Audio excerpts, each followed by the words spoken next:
Stocktake is brought to you by Intelligent Investor, Australia's leading value investing research house. Get your free trial by heading to intelligentinvestor.com.au. The information in this podcast is current on the day of recording. It is general advice only, does not take your personal situation into account, and may not be suitable for you. Good morning, everybody. My name is John Addis. I'm the founder of Intelligent Investor. We have two people joining us this morning to talk about 8 stocks. The first is Gaurav Sodhi. Gaurav, how are you doing? Hi, John. Hey, Graham. And hey, Gaurav. Canadian Graham. Hey, John. Graham's going to be talking about healthcare stocks primarily. Gaurav's going to be talking about a range of stocks. The reason why we're doing this is because reporting season is amongst us, and we are going to talk about 8 stocks that we feel are going to have very interesting, possibly revealing results, and we're going to preview what we think investors should be looking for in them. We're going to kick off with a stock that Gaurav's owned for a long time. Gaurav, I think we first recommended Lovisa at about $11, is that about right, in February 2020? And it's been up as high as $40. It's now back down to 25. What is it about Lovisa? We should explain what it does. It's a rapidly expanding cheap jewelry chain, which has got incredible economics, far better than what the shop itself looks like. Why is this result important to you, Gaurav? Yeah, we should come back to some of the strengths of Lovisa just for a minute, because I think a lot of analysts and investors dismissed this. Certainly earlier on in Lovisa's life, it was dismissed as a cheap retailer of costume jewelry, which it is. Let's be clear about that. Yeah. But the underneath that mission, there is an astonishing retailer. Once you actually look at these numbers, this is, I think, the only retailer I've seen that combines really fat margins with really fast inventory turnover. And that is the key to profitability in any business. And most businesses only take one of those and run with it. So I think of Woolies, really quick turnover, but low margins. And you think of something like a high-end retailer, or one of those luxury retailers, like a Gucci, or I don't even know what luxury is these days, LVMH or something. Yeah. You get really high margins, but relatively slow inventory turns. But Lovisa combines the both. And that's why this has been a stock I've owned for about a decade. And it's also why we've been covering this relentlessly at Intelligent Investor over a long period of time. It's because these are very attractive store-level economics. And it's and rare, for an Australian retailer to be doing what Lovisa's done is rare too. Well, it's the only successful global rollout in Australian retail history. I can't think of another one that's done what Lovisa is doing, which is successfully rolling out. Australia is now just 20% of the business. All the growth is coming from overseas. There are 1,100 stores, and I still think they're probably a third of where they could eventually be. So there's good reasons to keep an eye on this stock, but we are currently at a really critical juncture. And I think this result is one of the most important in recent memory for Lovisa, because the business is under a little bit of pressure. You can see that in the price. The price has kind of halved over the last, since its highs in any case, and there's now creeping pessimism about the stock.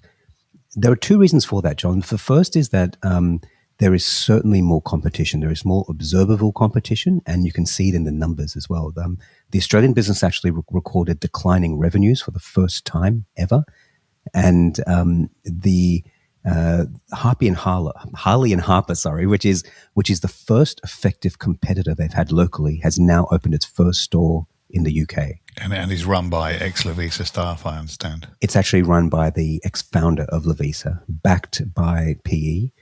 So they're well capitalized. They've rushed. They got to 20 stores super fast. They got to 40 stores super fast. They're now growing with operating cash flow, it looks like, because they're now opening stores at will. So this is the first formidable competitor they have. And they've also been struggling because they've got this new concept called Jewels, and they're losing sort of $10 million a year on that from only 6 stores. So there's big financial losses in setting up this new secondary brand, and the market's concerned about that. So these concerns are reflected in the price, which has done nothing for a while and is now, as I said, sort of half the price it was 12 months ago.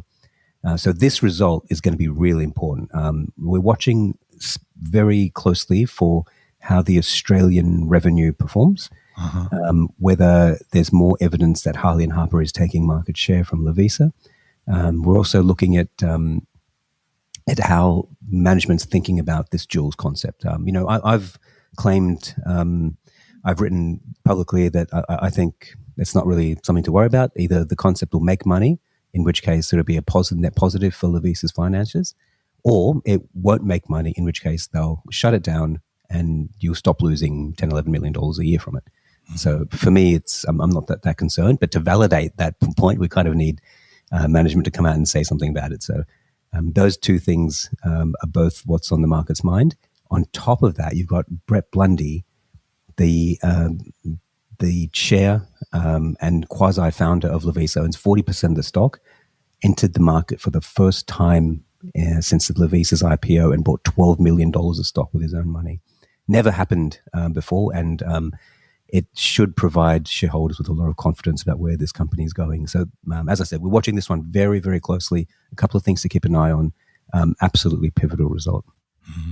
Okay, Graham, let's move on to from one retailer at the bottom of the value chain or the price chain to Cochlear, right up there at the top in terms of retail products. This is an old style favorite stock. It's a blue chip. It's been on our 10 best businesses for a long, long time. And yet the share price has fallen from $300 less than a year ago, now down to about 122. Why is this result going to be significant to Cochlear and Cochlear shareholders? Well, I think you hit the nail on the head with the pricing question, because its product is about 20 grand or so to also put something in your head, but a much more permanent fixture. And what we saw kind of in the last result was a slowdown in implant sales. And the reason that's significant is that when the implant sales themselves start to decline, then it means there's this flow-on effect in future years where people aren't buying upgrades, they aren't doing battery replacements, things like that create a lot of revenue for Cochlear. So the main issue that management said was the cause of the slowdown in implant sales in the last half was that they'd essentially kind of run up against where the price increases were able to not kind of affect actual demand. Every time they would raise their prices, their competitors ended up discounting more and more heavily, and then demand kind of shifted over to them over the past 6 months or a year or so. So it'll be interesting to see in this upcoming result whether that continues. Particularly in developed markets, they were flat, but the sales were flat there in the last half, and so it'll be interesting whether that was able to recover over the most recent 6 months. They were kind of okay in December. They were back on a kind of growth trajectory, so we'll see if that continued into the new year. And yeah, it'll be also interesting to just hear management's commentary around the pricing, whether they were able to put prices up anymore, whether they have maybe kind of stepped back a bit or even offered some discounts to, I guess they might have realized that they pushed it too far. So yeah, I think figuring out whether Cochlear's pricing power is still intact or whether it's kind of run out of that source of growth, that will be quite interesting. And I think we'll see something like that in this result. Okay. We had a sell on the company on Cochlear. I think that was for the first time in probably 10 years at around $250 in February 2020. That is now looking very prescient, Graham. So congratulations for that. But do you feel as though this is an opportunity right now, or are you looking for the next result to confirm that some of these issues are temporary before you might step in? Yeah, we do want to see how this result goes. I think that particularly with the pricing power, if that is damaged, then it can be, that could really ruin its kind of buy case, I think. Right. So yeah, we'll see how that progresses, and we'll maybe upgrade the price guide once we get the additional information and see whether that trajectory changes. You had more colourful language in that your most recent review, where you said one rat on deck usually means more below. So we're willing to let this play out further before making an official upgrade. So that's what this result is all about. We are now going to return to Gaurav and his retail fetish and look at skin candy. Gaurav, why is skin candy of interest to you? It's funny because in our morning meetings, I don't know whether we've had a morning meeting, which we do every week on a Monday, where you haven't mentioned skin candy for the past 2 or 3 months. We finally got some research on it at the end of June. So what are you looking for from this retailer? Well, tell us what it does first, and then tell us what you're looking for from it. Yeah. So skin candy is a piercing business. It's a company that combines surgical piercings, mostly for ears, but you get piercings. I think they say there's 78 locations where they can pierce, and they combine the piercing with an accessories business. It's about, I think it's 60% piercing in terms of revenue, 40% accessories. The accessories, they do at really high margins, sort of Lovisa style margins. It's a new IPO, so this will be the first result since IPO, which is why we're discussing it now. I think it's going to be very interesting. I've written this up as an ideas lab. I'm probably more positive on this than everyone else on the team. I think there's a little bit of hesitation in the team about this stock, but I actually own it. I bought skin candy out of IPO, and I thought it was quite interesting. I don't know if we've spoken about this on the podcast or not, John, but the store level economics are really attractive. I like that sort of 50% of the store network. There's 100 stores currently. 50% of those stores are currently less than 3 years old. And what you generally see are revenue and margins kind of ramping up between 3 and 5 years as these stores mature. So I think there's some natural baked in per store improvement in the finances. And then you've got a significant rollout, which should be able to easily double the size of the Australian network, and then you have international opportunities beyond that. It's run by the ex-COO of Lovisa, who has wonderful experience in rolling out retail successfully. So there's that. There's a great team behind him. There's a effective, high-powered board, and it came to market from a PE firm where this was their first stock that they brought to market. And usually we're very, it's called White Oak. It's a company I've never heard of before, but we're usually very, very hesitant about buying from PE, and we all know the reasons why. Everyone should be hesitant. Yeah, especially when PE is doing the IPO. Exactly, because you're buying from the most sophisticated informed seller. There's a lot of financial engineering to get the result numbers looking the way they want to, and then they offload it, collect the money, and then you're the sucker for buying it. Generally, that's how these things work. But in this case, the PE company, it's a little company where this is their first IPO. I just think the incentives are stacked a little bit differently. They'd want this to succeed because they want to have a future pipeline of IPOs. And if they screw over IPO shareholders in their first IPO, it just limits the future pipeline. So I think the incentives are a little bit different this time. I really like the management bench. I like the store level economics.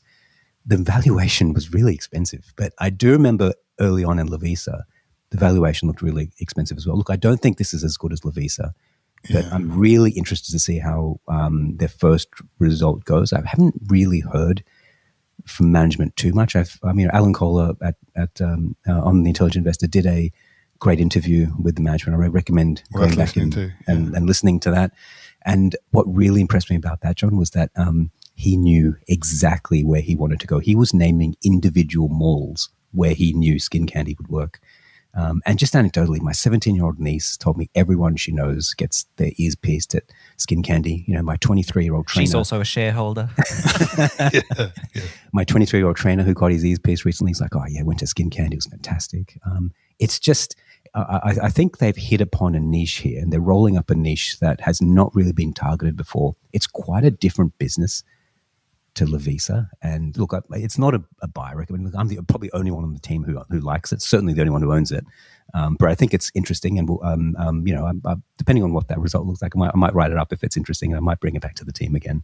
We'll keep an eye out for that one. All right, thanks, Gaurav. Graham, your second stock is CSL. Wow, what a ride! What a ride! Yeah. We did a deep dive on this when it joined the buy list. Probably when was that, Graham? Probably October. last year.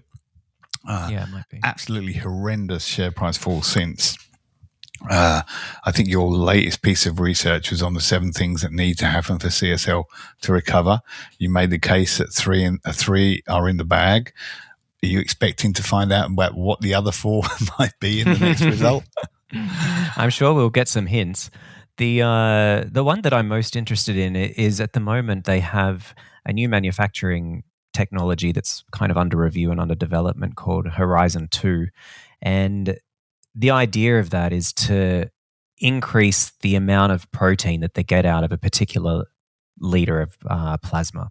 So at the moment, what they do is they take the plasma from donors. They then extract various proteins from it, which are then refined into different medicines for people. But these proteins kind of amount to around 10 or 12 grams per liter, and CSL only gets out about half of that, less than half of that at the moment, which is just, it's like a gold miner who only gets half the gold out of the ore. So anything that can improve that yield is really valuable to CSL. And it's just kind of kicked off they already produced one manufacturing improvement, which has delivered, I think, 6% or so of their yield target. And they're now kind of kicking off the next stage of that. So it'll be really interesting to see whether they can, when management thinks that's doable, when they can actually start seeing the increase yield. Because if they do, then that's a massive leg up over their competitors. At current kind of sales prices, it'd add probably $500 million of revenue to the company. So if they can get that manufacturing change right and it actually works, then I think investors will be very pleased with how future results turn out. So we'll see. Yeah, this is one I want to watch really closely as well. I think CSL is really interesting at the moment too. So I second that. It's going to be a fascinating result. Yeah, that comes out 18 August. So we've got a little while to wait, but we'll see. Okay. Well, we're going to take a short break. We are going to have a bit of a breather, and we're going to come back with 4 more rapid fire things to look out for in reporting season. We'll be back in a moment. Markets love a good story, but value investors prefer a good price. Join portfolio manager Nathan Bell and intelligent investor founder John Addis for a live webinar. Against the Crowd, is this only the beginning of the value rotation? On Thursday, the 13th of August at 1 p.m. They'll unpack what drove the intelligent investor Australian equity income fund's recent outperformance, where they're finding value now, and the risks they're watching. Register now at offer.intelligentinvestor.com.au/INIF to watch live or receive the replay. Past performance is not a reliable indicator of future performance. Okay, we're back, and we are back to an old favourite, Gaurav, Mineral Resources. I think you've been a shareholder in this for a long time. I not recently, but bought in a few years ago. This is, like, if you think CSL's price fall was uncomfortable. Yeah. What do we say about Mineral Resources? I think it had a high up of around $90. That's right. Yep. Went down to about 16. Yep. 15, and I think. Yeah. recovered up to about heading towards sort of $67. Yep. And I think last week it was back down into the mid 50s. Yeah. We know all the stuff that went on with Chris Ellison, who is still there, by the way. Didn't he say he was going to resign at some point? Yeah, there's a bit of a story there in itself, but I don't think he's going anywhere for a while. I don't think so either. No, I think that was kind of obvious at the time when they said he was going to resign. So what is it about this result that you find interesting, apart from the fact that you find every Mineral Resources result and quarterly really interesting? Yeah, I've been a long-time shareholder of MinRes, and I held through the pain. I had a brief moment where I didn't hold the stock because I was transacting a house sale, and once that sale was over, I went back in. I'm still a shareholder now. It is just a relentlessly fascinating business, mostly because its activities are so unique and its culture is so unique. So this is a business that does mining services, mostly crushing and constructing crushing plants, but also all the other mining services attached to that. It has now a large, significant iron ore business at Onslow, which uses, we've talked about that technology before, this unprecedented use of novel technology to get the ore from the middle of nowhere to the port and then on to big ships. And it's got this nascent little lithium business, which is the one I'm least attracted to, but also the one that seems to dominate the share price the most. You see this trade along with the lithium price a lot. And actually bailed Mineral Resources out at a tricky period, right? Yeah, to an extent, I'd say that's probably true. We've done a deep dive on Mineral Resources and sort of what happened before, during, and after the crisis, and sort of lessons learned and what saved it and what killed it. So if for members, that's a members only podcast. I highly recommend going back and listening to that. That was a really cathartic hour and a half or so that we spent together. That's right. We saved each other a few grand in therapy on that. Yes, we probably did. But this company is always going to be volatile because it's heavily leveraged to two volatile commodities, lithium and iron ore, and it has a fair whack of debt. Now, they released a quarterly a little while ago. It's clear from that quarterly that cash flow is now piling up from Onslow. I was really impressed with the cost. The cost of Onslow is actually coming in below guidance. Volumes are higher than guidance. Cost at lithium is coming in below guidance. Like, these guys are really operating very well, which is what you expect from this business historically. So this ought to be a ripper result. In this result, you'll have embedded in much higher lithium prices than what you have now. And they should give details about when the asset sale will close. So the future guidance for debt should show that debt is going to fall dramatically. And I would say we're now very close to normalizing the balance sheet. And I'm really interested in see what comes next. Once this balance sheet is normalized, and I think that process is now almost guaranteed, because you're going to have great cash flow from the two commodity businesses, and you're going to have the asset sale details finalized. So the balance sheet, I think, is now fine.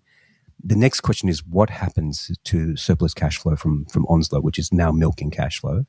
Do they? My feeling is that they will go and pay some very hefty dividends for the next few years, just as a way to make up for the roller coaster of the last couple of years. And it'll be interesting to see if they follow the historic ambition and actually buy something else or push capital into something else. So that is now where we're looking.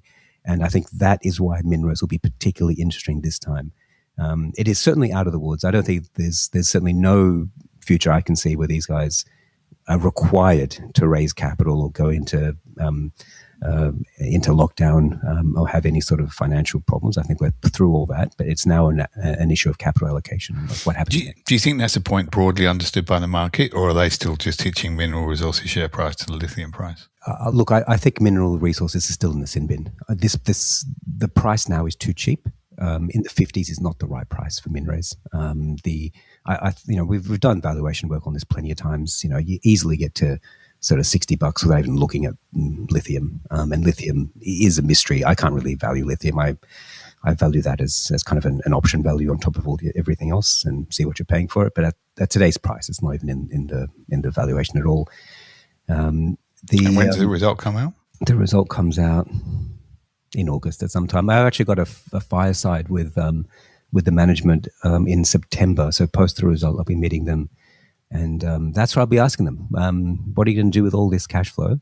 And look, I know everyone's obsessed with what's going to happen to Chris Ellison. I actually think, covering this for a long time, he's important to the business, but there is more to this business, especially with Onslow and the mining services business now. There's a resilient cash flow base there.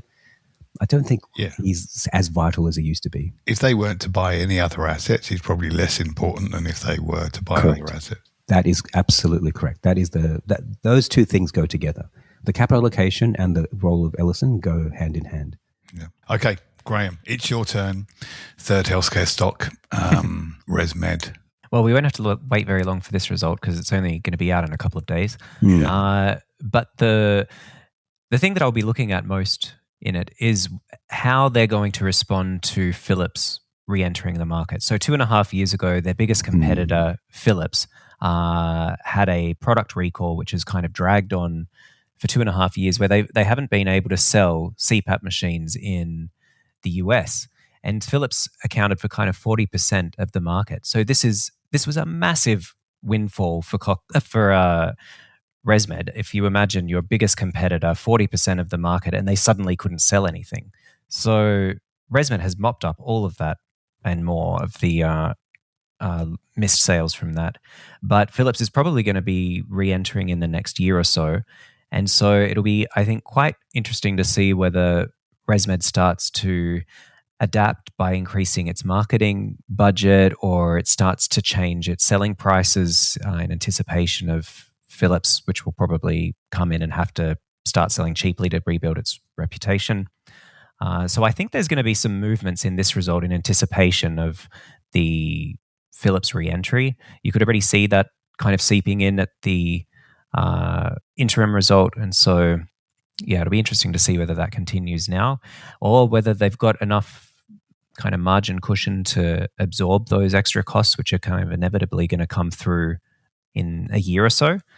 And yeah, I wouldn't be surprised if management start to temper investors' expectations by talking down the following result, or pointing out how they're going to adapt and all of that. I feel like we're going to see some interesting commentary in this one, so I'll be listening carefully.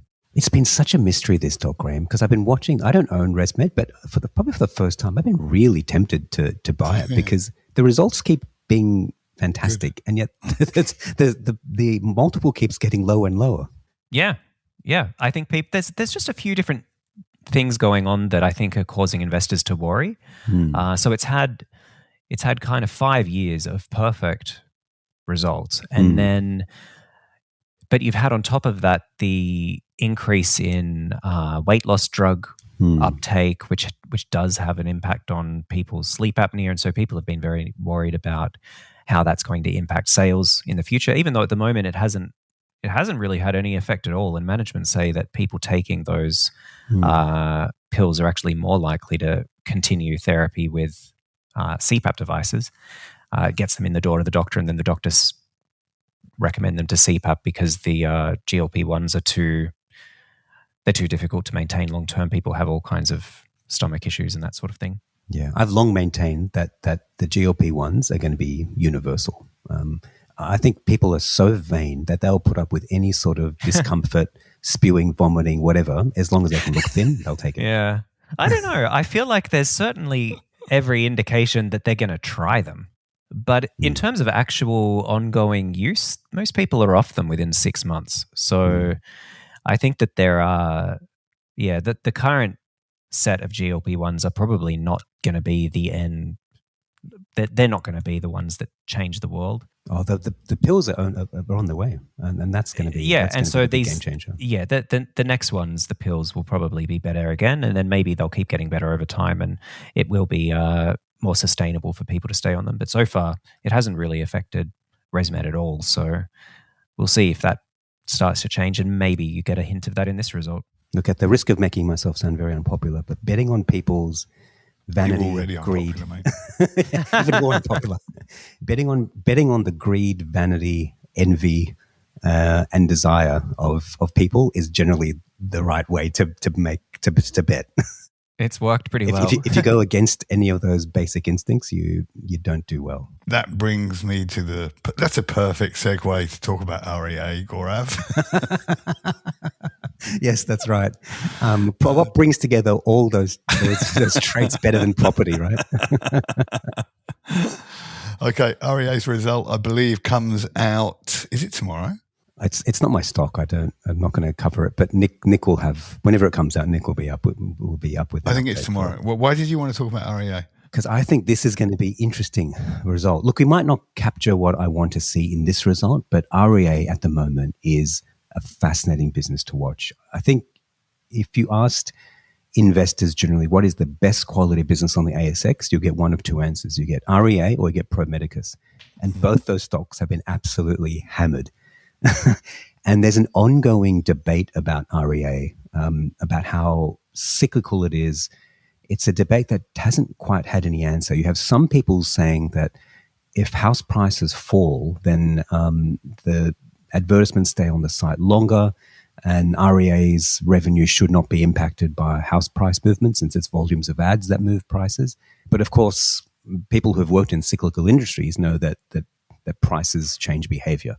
And we just don't know how prices change behavior, and a 5% fall and a 30% fall will change behaviors in different ways. So it's been a long time since we've had a sustained aggregate fall in house prices in Australia. And I think we're about to find the answer to this puzzling question about REA behavior. How cyclical is REA?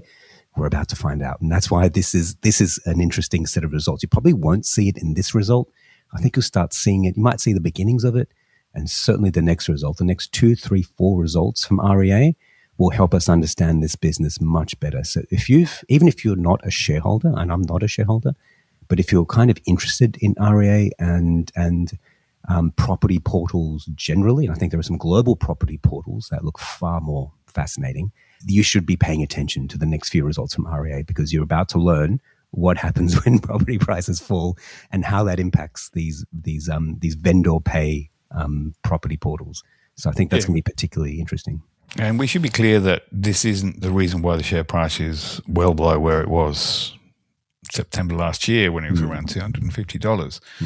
Isn't just because of the tax changes that are hitting property investing. It's because of the SaaS apocalypse and fears around people using AI to search for their next house.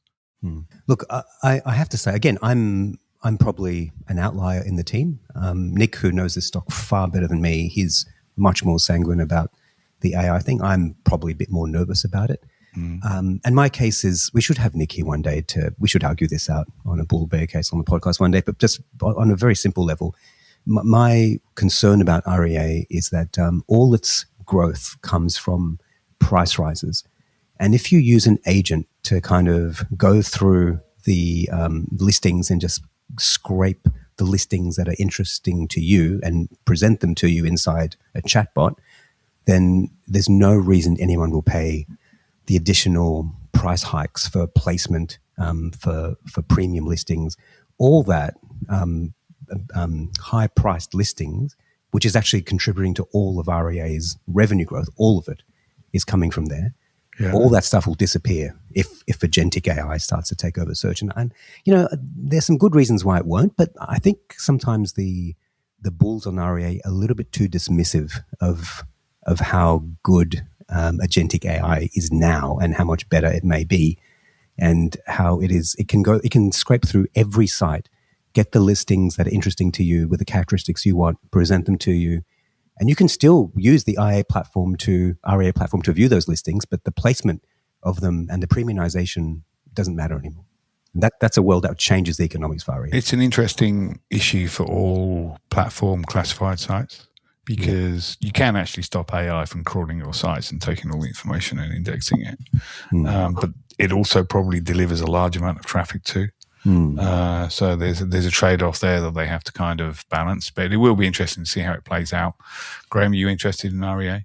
I think it's a great business. It's and I think Gaurav raises like plenty of good points about its growth, but I'm not fully convinced about the AI agents being a massive threat to it, just because I feel like with property, people aren't really wanting curation in the way that they might want songs curated or something like that. When people are buying a house, there's usually only a limited number in the areas that they're looking for, and so they just want to see everything that's kind of within their basic criteria. So I don't feel like you need an AI agent to select the best house for you. You probably would want to look at everything anyway.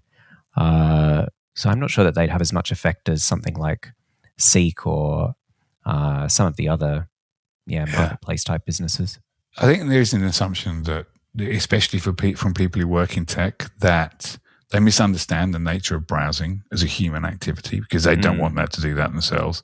They want to carry on to sort of glugging back their soy link or whatever they call that amazing drink that they used to eat with no Soylent. Soylent, that was it. And just having everything delivered and brought to them, well, they just continued with their work. That they are not the ordinary shopper. They are far, far from it.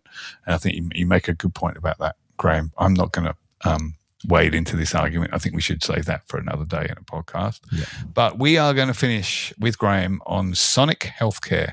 What is it you're looking for with this, Graham? I think this will be the first result where the new CEO, Jim Newcomb, is in charge and kind of running the show. Colin Goldsmith left in, I think, November last year or December last year, and he was running the business for decades. So it will be, this is the kind of result. The first result of a new CEO is typically the one where they start to brush a lot of junk out from under the clearing of the closets. Yeah. So we'll see if that's the case this time. But on the other hand, Newcomb's been with the business for many years already, so there might not be as much of that as you would see with a external CEO hire. Mm-hmm. So I think hearing more from him, hearing a bit more about his outlook and strategy will be very interesting this time. Yeah, no, I'm glad you brought that up, actually, Graham, because that's one I got on my list as well. I think this valuation is very attractive. Business is very attractive. There's one question I had for you about Sonic, though, which is a little bit connected to what we're talking about with REA, which is doctor visitations in Australia seem to have not recovered from their pre-COVID levels, and it seems like that's got to do with Dr. AI and Dr. Google kind of shoving off doctor visits a little bit. Do you have some comment about what do you think about that? I think that's possible. You also see, though, a much broader use of testing. So people may be going less often, but they've got a larger menu of tests to choose from, or for the doctor to choose from. And so testing volumes have continued going up, even if doctor visits have stagnated. And my suspicion is that having an AI assistant or assisting your kind of health diagnoses and things is probably a good thing over the long term. It takes pressure off a strained healthcare system. My instinct is that it may impact GP visits, but so far it hasn't impacted Sonic at all, and I wouldn't be surprised if that ends up leading to Sonic should be a huge AI beneficiary because it's all about diagnosis and analysis. It's quite labor intensive, and yet a lot of that stuff is mechanical or able to be automated. So as far as healthcare stocks go, there's maybe only one or two that would benefit more than Sonic. So I think it's going to be a net beneficiary, even if GP visits stagnate or do decline. I think it's a net benefit for society, however that kind of lands. Have a rare point of agreement amongst us today.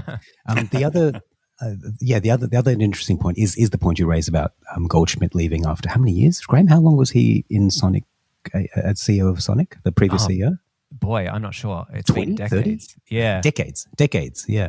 There's got to be something in that closet after that long, and I just want to see. I don't know. I feel so cynical. Yeah, I see it the other way. You're saying he's the Alan Joyce of healthcare.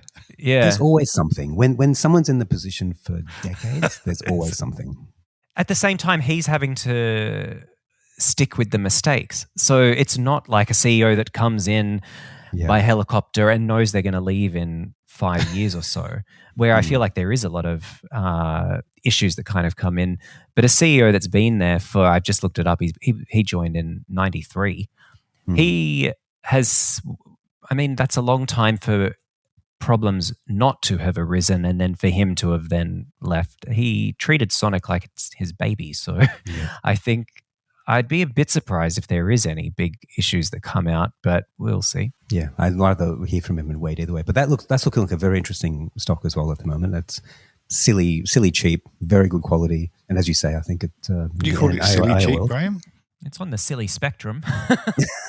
It's interestingly cheap. It's one of I'd say it's one of my favorite healthcare buys at the moment. Okay. What have we got? Yeah, 5% yield, 18 times earning, but very, very, very sensitive to testing volumes as well. Yeah, and also Sonic's major issue is Medicare pricing, and that can change with a new government. That can change very quickly. And I think Sonic's the kind of company. It's such an important cog in Australia's healthcare system. I don't see the government being so aggressive with it that they're going to ruin the company or anything. Graham. But never underestimate the stupidity of governments. That is true. I tend to do that. But they're going to have people banging on Canberra's door if Sonic gets into too much trouble. So I feel like they're the kind of company you can't ever expect outsized returns from it, but it's also just going to keep having a small profit and be able to get a decent return on capital. This is Graham making the mistake of assuming rationality in politics. Yeah. Oh, boy, I do that. All right. We're going to go. That was great. Thanks for that wrap. I want to do one more. Can I just quickly mention FTC Consolidated, which is, we will cover that result. We just brought this into coverage. It is the perfect, and if you're like me and you're just sick of AI and AI saturation and you want a stock that has nothing to do with AI, FTC Consolidated looks kind of interesting. We'll be covering results for the first time, so yeah, keep an eye out for that one as well. As a building and services contractor, does things in a very interesting way, right? Agreed. Very unusual, interesting business. Long history with zero external capital used. Very interesting company. Yeah. Mm-hmm. Okay. If you would like ongoing coverage of reporting season, you can subscribe to Intelligent Investor at intelligentinvestor.com.au. Gaurav, thank you for your time. Graham, thank you for your time. I will leave you to get on with reporting season and I will get back to my keyboard. Thank you also to producer Greg, who is keeping us on time and hopefully on form. We'll see you in a couple of weeks.